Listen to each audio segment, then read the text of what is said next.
দীর্ঘ ৬ ঘন্টা জার্নি করার পর ঢাকায় এসে পৌঁছলাম। তারপর কোনো কিছু না ভেবে রাকিবের বাসার ঠিকানায় চলে গেলাম। দরজায় কলিং বেল বাজাতেই একটা সুন্দরী স্মার্ট মেয়ে দরজা খুলে দিয়ে বলল, কাকে চাই? আমি বললাম, ইয়ে মানে এটা কি রাকিবের বাসা? সুন্দরী মেয়েটা বলল, জি রাকিবের বাসা, কিন্তু আপনি কে? আমি বললাম, রাকিব আমার বেস্ট ফ্রেন্ড। গ্রামে আমরা 1 থেকে 10 পর্যন্ত একসঙ্গে পড়ালেখা করেছি। বন্ধুত্বের সম্পর্কটা অনেক গভীর। আচ্ছা, এখন রাকিব কি বাসায় আছে?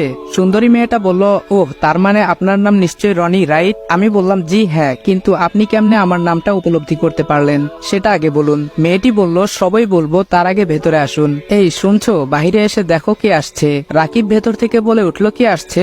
রাকিব এই বলে যে আমাকে দেখলো তখনই আনন্দের সহিত বলে উঠল, আরে দোস্ত, কেমন আছিস? আমি বললাম, হ্যাঁ ভালো। সেই যে গ্রাম থেকে এসে পড়লি, কই একদিনও তো ফোন দিয়ে খোঁজ খবর নিলি না। রাকিব বলল, সরি দোস্ত, ভুল হয়ে গেছে। এছাড়া আমার এইদিকে অনেক ধকল গিয়েছে। আচ্ছা, এসব কথা পরে হবে, তার আগে ফ্রেশ হয়ে আয়। এই নীলা, যাও রনির জন্য ভালো কিছু খাবারের আয়োজন করো। নীলা বলল, আচ্ছা ঠিক আছে, তোমরা গল্প করো, আমি বরং এর মধ্যে রান্নার কাজটা সেরে নেই। নীলা এই বলেই চলে গেল। রাকিব বলল, এখন বল ঢাকায় কেন আসছিস? আমি বললাম, ওই একটা চাকরির ইন্টারভিউ দিতে, কিন্তু তার আগে বল নীলা নামে যাকে এতক্ষণ ডাকলি সে তোর কে হয়? রাকিব বলল, ও হচ্ছে আমার স্ত্রী নীলা। গত মাসে পারিবারিক ভাবেই বিয়েটা হয়েছে। আমি বললাম, বিয়ে করলি ভালো কথা, কিন্তু আমাদের ফোন করেও তো জানাতে পারতি, জানালি না কেন? রাকিব বলল, বিয়ের চাপে সবকিছু কেমন জানি গুলিয়ে ফেলেছিলাম। এসব আলোচনা করতে রাকিবের স্ত্রী নীলা এসে বলতে লাগলো, এই তোমরা খেতে এসো, খাবার রেডি হয়েছে।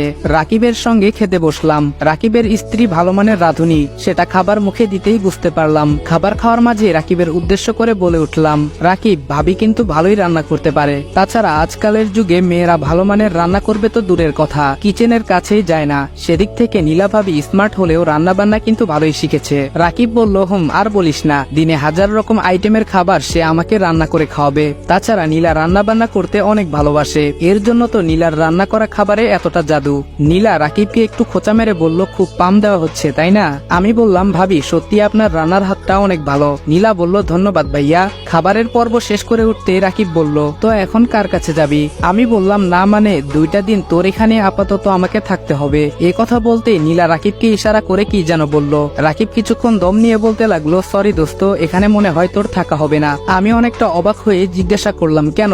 রাকিব বলল, আজ রাত 9টায় নীলাকে নিয়ে বাসায় যেতে হবে। একা বাসায় তুই কেমনে থাকবি? তার থেকে আমার এক পরিচিত হোস্টেল আছে, নাম বলে দিচ্ছি, সেখানে গিয়ে আমার নাম বললেই ডিসকাউন্ট পাবি। রাকিবের কথা শুনে এবার বুঝতে পারলাম প্রকৃতপক্ষে সে আমাকে বাসায় আশ্রয় দিতে নারাজ, কিন্তু আমার মুখের উপর না করতে পারছে না।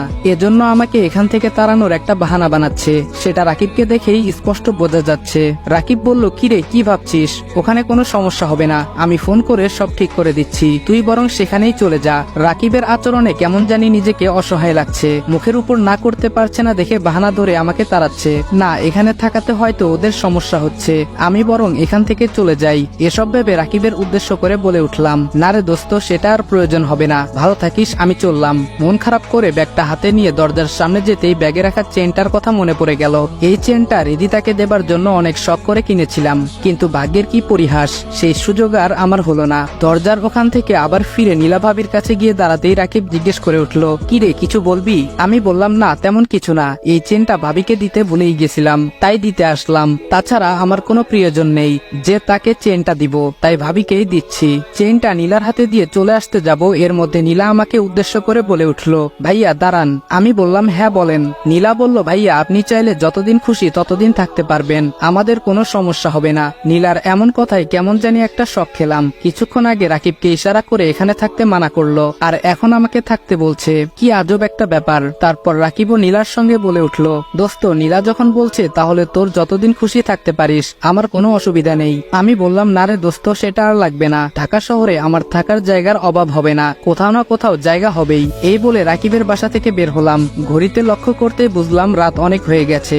এমন সময় রাস্তায় একাই হাঁটছি আর রাকিবের কথা ভাবছি। গ্রামে থাকতে কতই না বন্ধুত্ব ছিল, আর এখন বাসায় এসে যে থাকার কথা বললাম অমনি তার রং পাল্টালো। এরা শুধু স্কুল কলেজ লাইফেই বন্ধুত্ব থাকে, এরপর তাদের কোনো উপকারেই পাওয়া যায় না। রাকিবের বাসায় না গিয়ে যদি অন্য কোথাও যাইতাম তাহলেও ভালো হতো, শুধু শুধু মনটা খারাপ হয়ে গেল।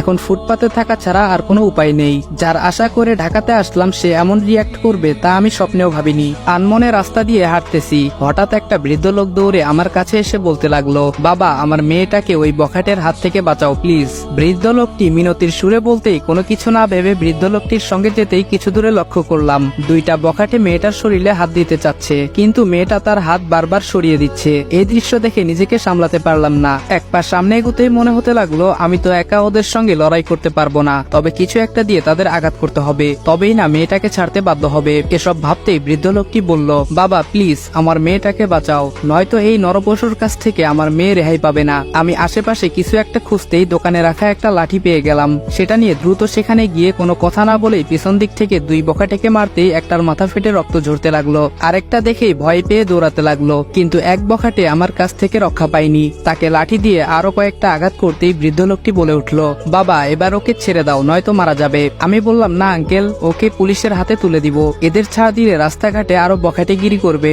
বখাটে ছেলেটি আমার পা জড়িয়ে ধরে বলল, ভাই প্লিজ আমাকে আর মাইরেন না, আমি আর জীবনেও কোনো মেয়ের দিকে তাকাবো না, তারপরও আমাকে পুলিশের হাতে তুলে দিবেন না। মেয়েটি কান্না করে বলল, না ভাইয়া, ওকে ছাড় দিবেন না, আজ আপনি আমাকে না বাঁচাতে আসলে কাল সমাজে আমি মুখ দেখাতে পারতাম না, সুইসাইড করতে হতো আমায়। আমি বললাম, কি বললো শুনলি তো, এখন তোকে কোনো ছাড় দেওয়া হবে না, তোকে পুলিশের কাছেই দিতে হবে।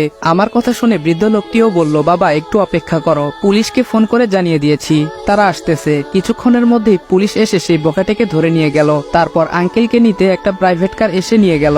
গাড়ি দেখে বুঝতে পারলাম আঙ্কেলটি অনেক বড় লোক। আঙ্কেল যদিও আমাকে জিজ্ঞাসা করেছিল যদি সমস্যা হয় আমাকে জানিও, এই হলো আমার ভিজিটিং কার্ড। প্রতি উত্তরে বলেছিলাম অবশ্যই আপনাকে জানাবো। রাতটা ফুটপাতেই নির্ঘুমে কাটিয়ে দিতে হলো।